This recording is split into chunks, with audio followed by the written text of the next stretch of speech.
Nemo and Tola, you guys are rock stars. I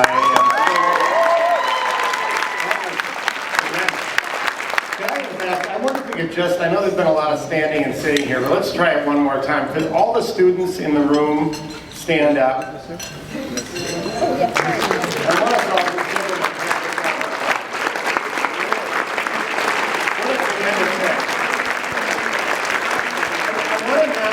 while you're standing, I want to tell you some words you should also know. Sit down. And in fact, I'd like everyone else to stand up for a second, okay? The reason I want to do this is these students deserve a tremendous amount of credit, and the students will get a tremendous amount of credit, and they should. But students, I want you to also look at the people standing here. They are people on whose shoulders you stand. They're here tonight because they have been your family, they have been your friends, they have been your teachers, they have led scholarship campaigns, they have run community colleges, they've been on boards of directors. They are not doing that for themselves. They are doing that because they stood on someone else's shoulders. So I want you to see these people on whose shoulders you stand. I want you to commit yourself to being one of those people. And I want you to recognize that 10, 20, 30, 40 years from now, you will walk into a room like this, and you will be one of those people who will now be standing and will look around at a new generation. Can you do as well as these people? I hope you can. And you know what? I bet you can do even more. So please give those standing a round of applause.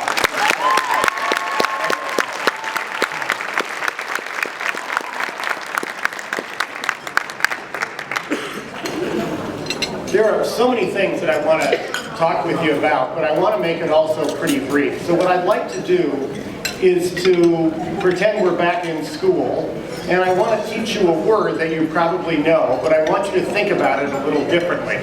It is a word that in school is often a dirty word, and you don't have to get too nervous here. I'm not going to go too dirty here. But I am going to teach you a word that is often a dirty word in education, and you need to begin to think differently about it. And that word is called disruption. Okay, stop and think about disruption.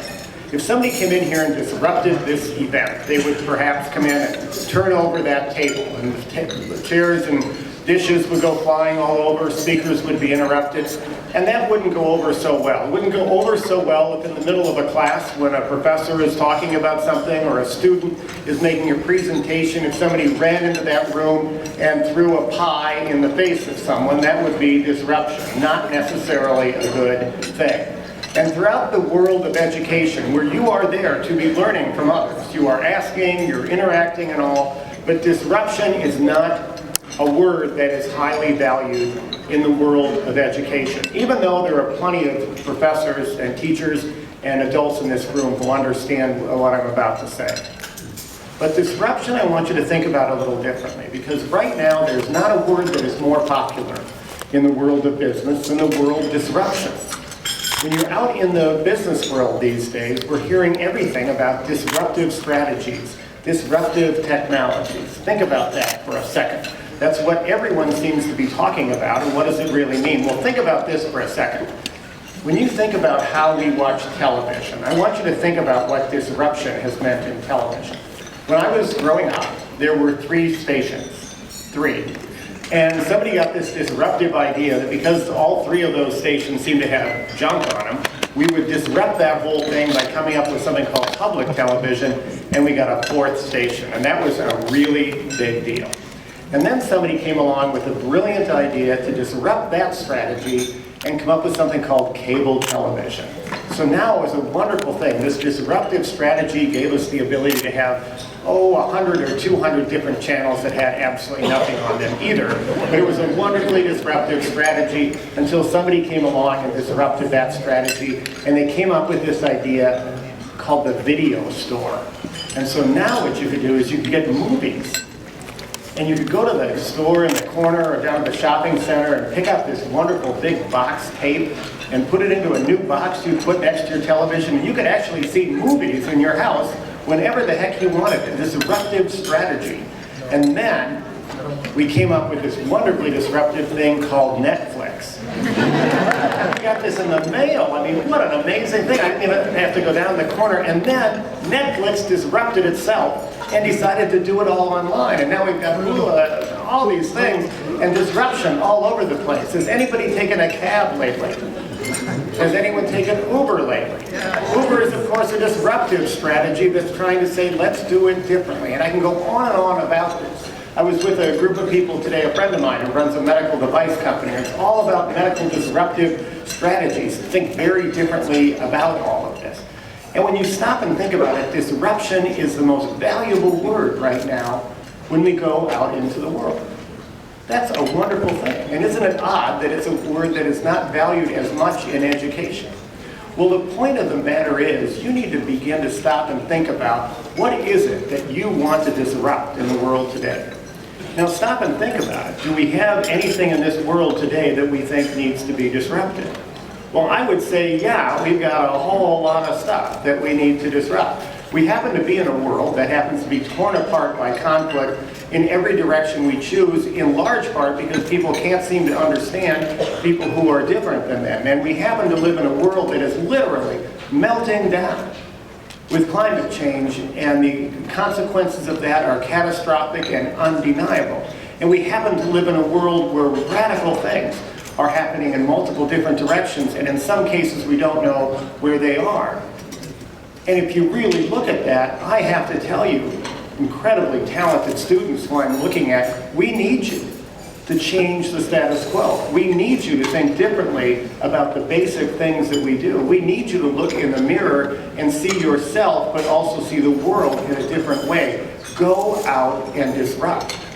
And there is no place that I think we need more disruption than the fact that in this incredibly gifted world, in this incredibly gifted community, in this incredibly gifted, lucky time that we are in today, there has almost never been more inequity. And it breaks especially along racial and cultural lines, and that is in an intolerable and unsustainable strategy that absolutely must be disrupted. And Coley did a great job of talking about it.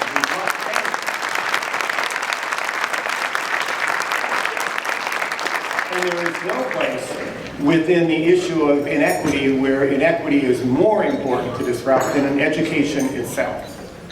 I'm so proud of the work that I got to do as mayor of Minneapolis. I felt incredibly good about it, and you heard a wonderful little introduction on that. There's something else that you could have said about a mayor who spent 12 years in office and put all those affordable housing units up and 20,000 young people in jobs and thousands of affordable housing units and all that, to try to attack the achievement gap. And so we're doing that at all different levels. We're doing significant intervention in early childhood, screening 3-year-olds, and making sure we improve quality in licensed family child care. We're doing literacy interventions and math strategies. We're doing really interesting work in high school to make sure that we're doing on-track systems that keep kids from falling behind in their credits. We're bringing post-secondary courses into schools. And all of that is exciting to close a gap. But the most exciting work is when we disrupt the way that we look at the core issue. Everything I talked about up to this point and the education work that I do is about a deficit. It's about saying that part of this population is here, and part of this population is down here, and we need to bring this part of the population up to where this part is. That's part of the work, folks. But we need to disrupt that way of thinking about it, because when we talk about achievement gaps, we talk about deficits of communities and don't fully understand the fact that we need to also look completely differently at how we are producing students and what we value. And here's what I mean about that. When you really look at all of those things I'm talking about, we forget the fact that something else has happened that has disrupted our status quo in this community, and some effort was taken and some was circumstantial, but the fact of the matter is the diversity of our community is not only exploding across the state, but the diversity of our diversity is more diverse than almost any other place in the country. Now, why is that? Well, the fact of the matter is there have been some pretty wonderful people in this community, and there are people who've said that in times when our country, this great country, this country of the Statue of Liberty, at times when this country has made a choice to stand back from that promise of Statue of Liberty and not welcome people. This community has always stood for being an open community that has welcomed people, especially people in conflict. And so for a couple generations, we have had an infrastructure of people who've said, if you are living in a place of conflict, if you are living in a place where there is war, where there is poverty, come here. We, Minnesota, have been the Statue of Liberty of this country. And you saw a couple pretty darn good examples of what has paid off on that from these two amazing students who came up. And they're in every one of the schools that you're at. Not one, not two, not seven, but by the thousands. The open viewpoint that this community has had, that has not been easy, that has required sacrifice from everyone, is paying off in an enormous way. And so when we begin to look at that, we begin to disrupt the way that we look at this. We aren't trying to bring this part of the population up to where this part of the population is. We are all going somewhere different, and we are all going somewhere better because we all have a gap.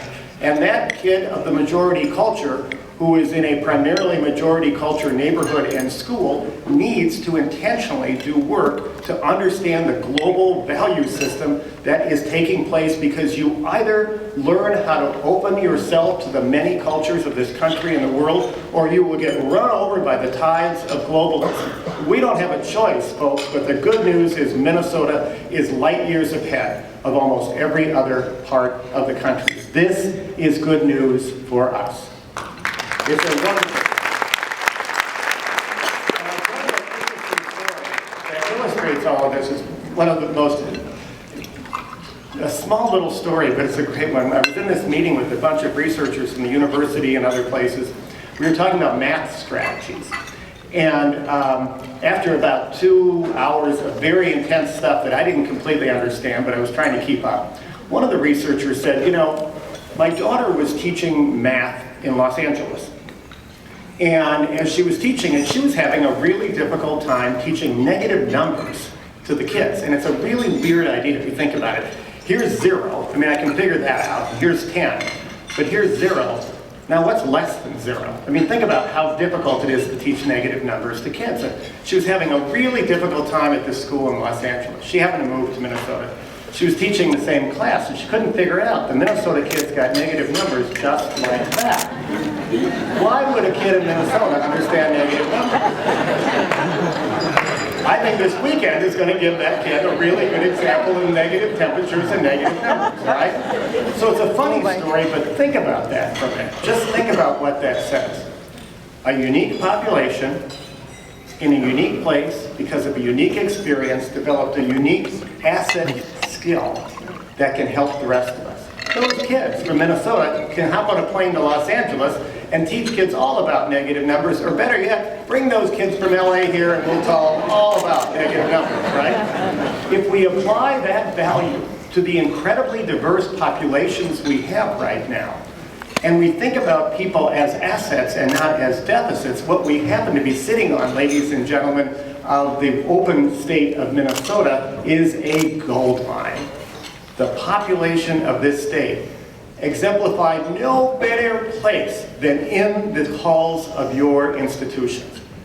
We are sitting on a global powerhouse. If, and only if, we can not only close the gaps we talk about, but understand the assets we have and somehow put those together.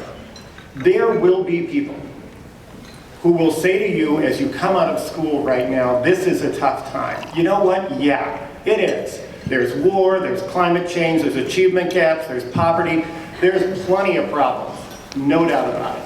But I will tell you, as somebody who's now been on the planet for about 6 or so, not too many so, but 6 decades, I don't believe there's ever been a better time to come out into the world. Stop and think about the point I just made on education. You can see the deficit, but without being a Pollyanna, without diluting yourself, there is in fact a huge asset taking place. And you can ripple that through every part of our world right now. Look at the lights that you see up there. The lights that you see up there, I could have guaranteed you that any light you saw anywhere in this community would have been lit by coal. And that coal would have been extracted from the earth, it would have been burned, it would have been part of polluting the air, many other things would happen. My first year in office, I was very proud to say, we went to the Riverside coal plant, we got it converted to natural gas. There are no longer sky-high childhood asthma rates in that community, and it is part of an absolute revolution taking place in the way that we get energy. Solar is finally not only a wonderful thing, but a highly viable way to get energy in this community. It's one of multiple things that's happening in the energy sector. That meeting I was having this afternoon about medical devices and so many other things, revolutions are taking place in the way that happens. Our food systems, which in many parts of this state have begun to desert the richest farmland in Minnesota, where you still couldn't get a regular homegrown food at the grocery store, that's rapidly changing. The food systems, the way we think, the literature we get, everything literally is being reinvented because we are disrupting the status quo. This is a spectacular time to be the spectacularly talented students that you are and standing on the shoulders of these amazing people. I don't want you to blow it, okay? I want you to go out and seize the incredible opportunity you have and to recognize you are not living in an ordinary place. This is not a normal state. This is Minnesota. Stop and think about this. For centuries before settlement, people lived in the most extreme climate on the planet. The warmest and the coldest temperatures, nowhere else has as great a variation, and Native people lived in harmony on this land in a way that is absolutely remarkable to this day. And when settlement began, this is not a logical place for one of the great cities in the world to grow, and yet in fact, it did. And we used the bounty of the land, we turned that then into companies like General Mills and Pillsbury and Cargill, and that turned us into a corporate culture, an advertising culture, and multiple other things took place. You are living in a great place. And if you wonder about that, if you wonder if we're not absolutely destined to be a great place because of who and what we are, I want you to think about what this place was pre-settlement. Before all sorts of settlers came and tried to change this to what it is. This is literally where the woods meet the prairie on the American continent. And what does that mean? That means that before settlement, you would start on the East Coast, and you would walk through the big woods day after day after day through absolutely, probably beautiful woods, but you could probably only see about 5 feet in front of you, day after day after day. And then you would come to this place that we now call Minnesota. And the woods would give way to the savanna and the prairie. And suddenly you would come out of the woods and you would look up and the sky would be limitless. That's what Minnesota is. This is where vision begins. You are being given a gift to be standing here today. The world is not only ready for you, but desperate for you. Go out and disrupt and come back and know that the people whose shoulders you stand on assume that you will have generations standing on top of you in a great place in Minnesota. Thank you for being everything.